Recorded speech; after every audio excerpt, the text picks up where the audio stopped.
अस्सलाम वालेकुम नाजरीन, इस एपिसोड के आगाज में हम देखते हैं कि जब बोरसा किला फतह हो चुका होता है और शहर के मुहाफिज का कमांडर अपनी तलवार बुरहान साहब के सामने पेश कर देता है तो जरकुताय ज़ारो कतार रो रहा होता है। बुरहान जब जरकुताय को रोता हुआ देखता है तो कहता, जरकुताय क्या बात है भाई? जरकुताय कहता, उस्मान साहब और हम बरसों से इस लम्हे का ख्वाब देखते आए हैं भाई, अब मैं और क्या कह सकता हूँ? तो बुरहान साहब कहते, कुछ भी नहीं भाई जरकुताय, अब तुम रो सकते हो, मगर जब हमारे सरदार आएंगे तो हम इनके पहलू में सारे बुलंद खड़े होंगे। बुरहान साहब कहते, इंशाल्लाह।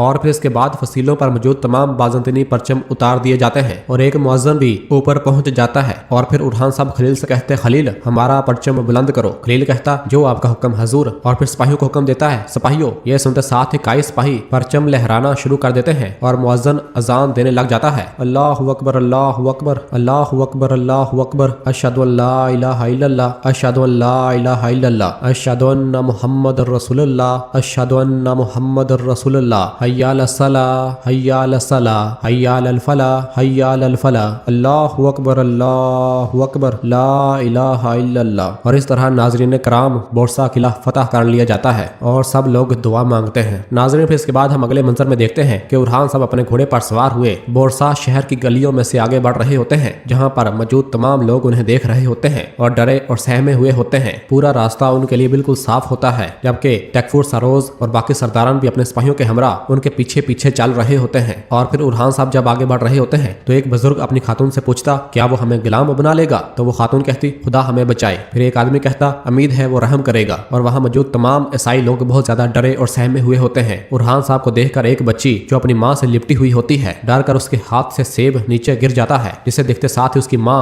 रहम की भीख मांगने लग जाती है और कहती है, रहम कीजिए बुरहान साहब, रहम कीजिए। तो बुरहान साहब अपने घोड़े से नीचे उतरते हैं और उस बच्ची के पास आते हैं और जमीन पर पड़ा हुआ सेब उठाते हैं और उसे कपड़े से साफ करते हैं और फिर उस बच्ची को देते हैं और कहते हैं, मैं सबसे बढ़कर रहम करने वाले की इबादत करता हूँ, मैं तुम्हें कभी नुकसान नहीं पहुंचाऊंगा, खड़े हो जाओ। तो वो खातून और बच्ची खड़ी हो जाती हैं। बुरहान साहब कहते, तुम्हारी अजियत यहाँ खत्म होती है, अब तुम्हारी जान माल और इज्जत मेरी अमान में है। यह सुनकर वो खातून और बच्ची बहुत खुश होते हैं। और फिर बुरहान साहब वापस पलटते हैं और जैसे घोड़े पर सवार होने लगते हैं तो तकफूर सरोज कहता, तुम्हारे बाबा को तुम पर फख्र होना चाहिए, उन्होंने बरसों पहले शहनशाह को एक पेशकश दी थी और आज तुमने इसे हकीकत बना दिया, वो भी पहले से दुगनी सोने की मकदार के साथ। यह सुनते साथ ही बुरहान साहब अपने घोड़े पर सवार होते हैं और वहां से रवाना हो जाते हैं, जबकि जरकुताय, बुरहान साहब, शहनशाह साहब, औची साहब और बाकी सरदारान भी उनके पीछे पीछे रवाना होते हैं।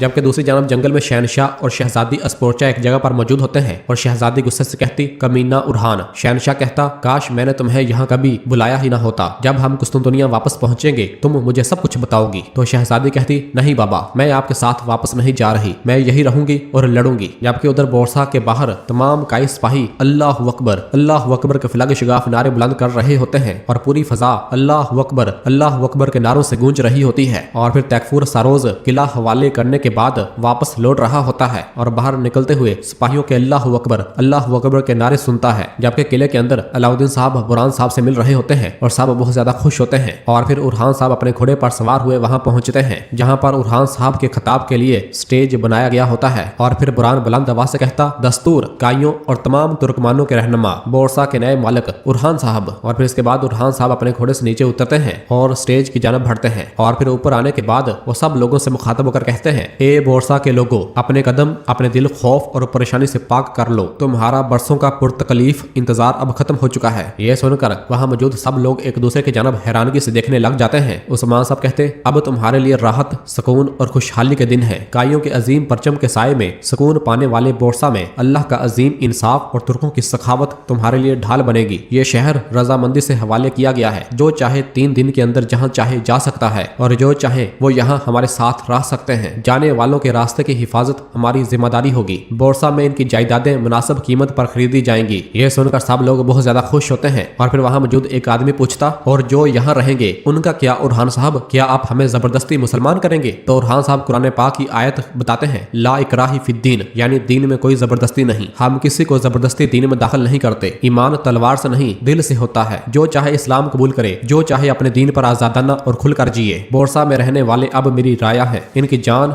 مال اور عزت میری حفاظت میں ہے، عمارتیں اور لنگر کھانے قائم کیے جائیں گے، تمہارے زخم جلد بھر دیے جائیں گے۔ یہ سنتے ساتھ ہی وہاں موجود تمام لوگوں میں خوشی کی لہر آ جاتی ہے اور وہ نہایت خوش ہوتے ہیں۔ اور پھر ارحان صاحب کہتے جس سے کوئی ضرورت ہو، ریاست سے کوئی درخواست ہو، وہ شہر بورسا کی تعمیر اور انتظام کے ذمہ دار بوران صاحب کے پاس جائے گا۔ بورسا اب ترکوں کا شہر ہے۔ انصاف اور نظام جو برسوں سے پاؤں تلے روندا جا رہا تھا دوبارہ زندہ ہوگا۔ آنے والا کل ہماری قوم کے لیے وطن اور خوشحالی لائے گا جن کا دل ایمان سے دھڑکتا ہے۔ اور پھر بوران اللہ اکبر کا نعرہ بلند کرتا ہے تو سب لوگ اللہ اکبر کے نعرے بلند کرتے ہیں۔ اور پھر اس کے بعد ارحان صاحب وہاں سے آگے بڑھتے ہیں۔ کسی دوران ایک سپاہی خلیل کو کچھ آ کر بتاتا ہے تو خلیل فوراً ارحان صاحب کو بلاتے ہوئے ان کے پاس آتا ہے اور کہتا حضور عثمان صاحب۔ یہ سنتے ساتھ ہی ارحان صاحب تیزی کے ساتھ وہاں سے روانہ ہو جاتے ہیں تو پیچھے سے علاؤدین صاحب خلیل سے کہتا خلیل یہ کیا ہو رہا ہے؟ تو خلیل کہتا عثمان صاحب صورتحال کافی نازک ہو گئی ہے۔ یہ سنتے ساتھ ہی علاؤدین، فاطمہ اور حلیمہ نہایت پریشان ہو جاتے ہیں اور پھر خلیل وہاں سے چلا جاتا ہے تو علاؤدین بلند آواز سے کہتا جلدی گھوڑے لاؤ، جلدی کرو جلدی، اور سب وہاں سے تیزی کے ساتھ چلے جاتے ہیں۔ جبکہ ادھر جنگل میں شہنشاہ اپنی بیٹی شہزادی اسپورچا سے کہتا ہے ایزنک کے گورنر کے طور پر سرحدوں پر رہنا اتنے خطرے کے بیچ میں کیسے چھوڑ سکتا ہوں؟ تو اسپورچا کہتی ہے اگر ارحان کی نظر ایزنک پر پڑ گئی تو پھر یقین کریں کہ قسطنطنیہ میں بھی کوئی محفوظ نہیں رہے گا، اس لیے اجازت دیں کہ میں سرحدوں پر سلطنت کا دفاع کروں بابا۔ یہ سن کر شہنشاہ تھوڑی دیر سوچتا ہے اور پھر کہتا صرف ایک شرط پر کہ ساروز نائب کے طور پر ہمیشہ تمہارے ساتھ رہے گا،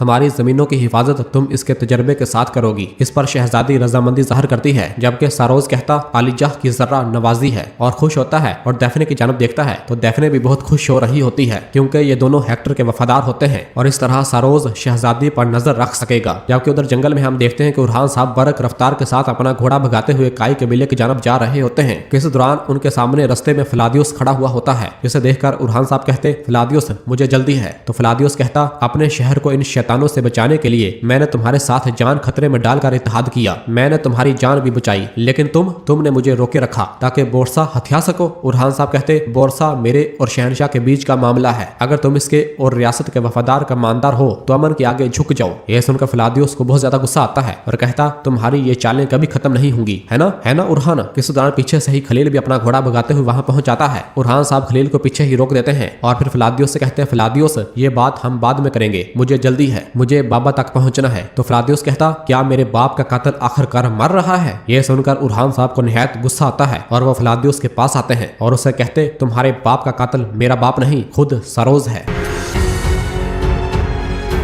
اور ناظرین اسی جگہ پر ایپیسوڈ ختم کرتے ہیں، ملتے ہیں بہت جلد اگلی ایپیسوڈ کے ساتھ۔ ویڈیو کو لائک کر دیں اور جن دوستوں نے ابھی تک چینل سبسکرائب نہیں کیا وہ جلدی سے چینل سبسکرائب کر دیں اور بیل آئیکن یعنی گھنٹی والی نشان کو بھی پریس کر دیں تاکہ آنے والے ایپیسوڈز آپ کو بآسانی مل سکیں۔ دعاؤں میں یاد رکھیں۔ اللہ حافظ۔